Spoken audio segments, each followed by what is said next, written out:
Hi, this is Vicki Anderson from Machine Quilting Unlimited magazine, and we're here at Houston with Pam Clarke. And Pam, our readers want to know, what is your most frequent question with beginner quilters? Yeah, that's a very good question, because the biggest question I have is, I have problems with my borders. All right, especially if they're doing it professionally. If they're going to be a professional quilter, they're working on other people's quilts. So when you say problems, you're talking about the wavy, the extra inches. Yes, the borders are put on and they're wavy and they don't know how to control it. And so these are the best designs that I'm going to share with you. That's going to help them so that they can get their quilt done. It's going to look nice, and it's going to make it look nice and flat. Well, thanks. Right. Show us what you're doing. So you can do like this touching hearts right here, which is really nice. And when you first start, what you can do is you can use any line stencil, or in some cases you can't use a stencil at all because the fabric is waving on you.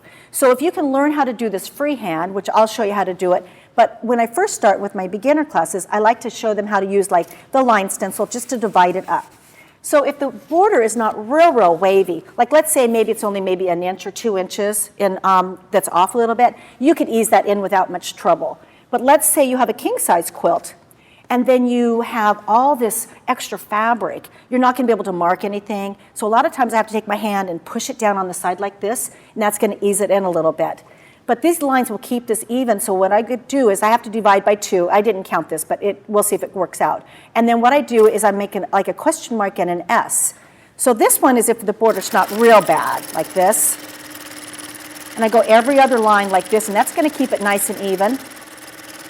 But this could also work if you have like a piano key border. Nothing needs to be marked on that. You're actually going to use the lines in your piecing for that. So this one's going to work okay like that. And then once you get going, the lines aren't going to work for this next one. So let's say the border is really wavy. Then I'm going to do something like this one. I'm going to take it like this, and I'm going to do like an interlocking one like that. I'm going to interlock it, and what that does is going to ease it in and pull it in. And sometimes I have to take the fabric and push it down like this, or I might take encyclopedias or all those phone books we get every month, it seems like, in the mail, okay, that's on your porch. Those will work really nice. Like tuna cans, something like that, that's going to hold it down. Mm-hmm. So you're going to press it down like this, and then it's going to ease it in as you go. So this one here is probably somebody who's been quilting for a little bit more than maybe 6 months, but let's say you're a real newbie, okay, like really beginner. So you like me. Yeah, like you. No, you're not. So anyways, what I'm going to do is I'm going to come back over here. And this one is a really nice one to do, and it's called double eights. And I go like this. And all it is loops. And most of us, when we first start doing our long arm quilting, our loops are going to be very easy to do. So like this.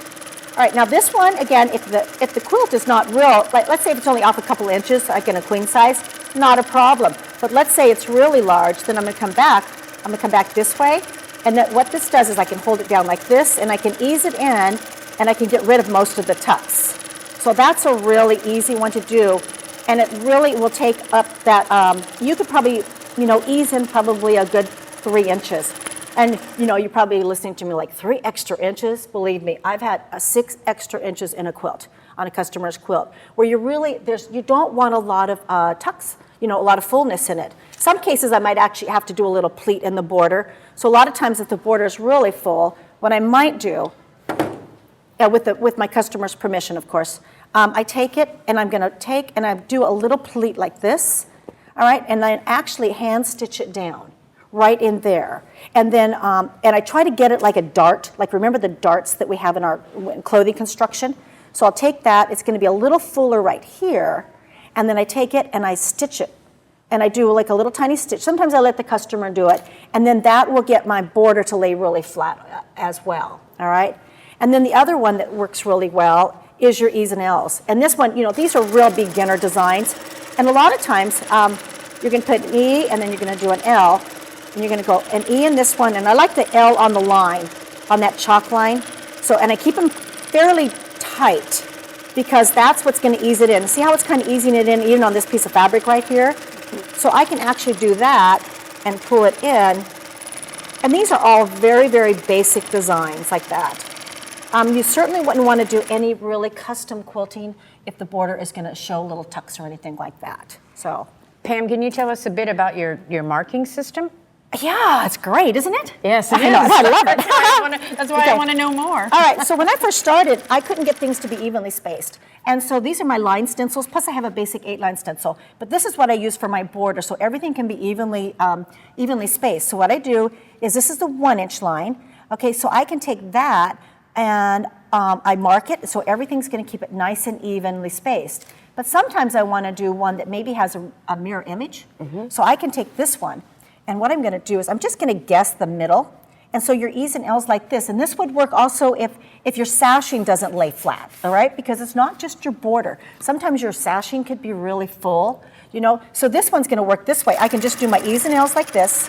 I'm gonna take here, I'm gonna do an E in this one, and an L. That. And this is gonna make it so it'll be a non-directional border.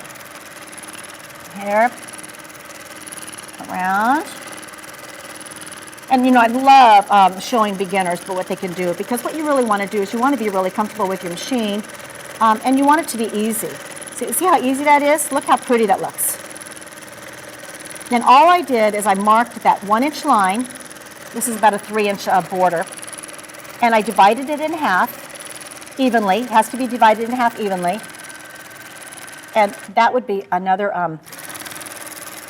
really easy border. And it makes a beautiful secondary design. It does, and it's a non-directional. So then, because this one's directional, Right. this is non-directional. Okay. This is non-directional, and this one is non-directional. Non-directional. But this is definitely. You wouldn't want to use this in your sashing, because this one right here. Right. Because what direction are you going to go in? Right. All right.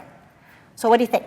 I think it's fabulous, and you made it look so easy, and our It readers is. are going to be so thrilled to Yeah. see this, They're and, gonna- and it'll click with them. Yeah, they'll love it. It's really simple, and simple is best.